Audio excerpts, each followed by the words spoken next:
Welcome to our Dainik Bangla update YouTube channel. শুরু করছি আজ সারাদিন। শোনো, প্রথমে রাজনীতি গরম।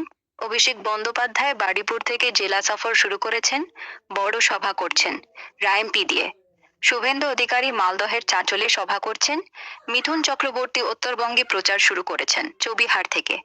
দিলীপ ঘোষও বিজেপি কর্মীদের সঙ্গে বৈঠক করেছেন। 2014 দিন বিধানসভা ভোটের জন্য সবাই মাঠে নেমে পড়েছে। এসআইআর নিয়ে চলছে টানাপোড়েন, কয়েকটা দাবি আপত্তি জমা ভোটার লিস্টে। অন্য খবরে রায়গঞ্জে নিউ ইয়ার পার্টিতে এক যুব তৃণমূল নেতাকে খুন করা হয়েছে। ক্যানিংয়ে হোমগার্ড তরুণীর মৃত্যুতে পুলিশ ফেসার গ্রেফতার। বালুরঘাটে তরুণীকে মারধরের ঘটনা। পশ্চিমবঙ্গে পুলিশি কনস্টেবলের পিএটি পিএমটি অ্যাডমিট কার্ড বেরিয়েছে আজ। গঙ্গাসাগর মেলার জন্য 2300 স্পেশাল ট্রেন চালাবে রেল। আর ঠান্ডা পড়েছে ভালোই। কলকাতায় আজ মিনিমাম 1-2 তনকা খেতে শাওত্তর। এই হল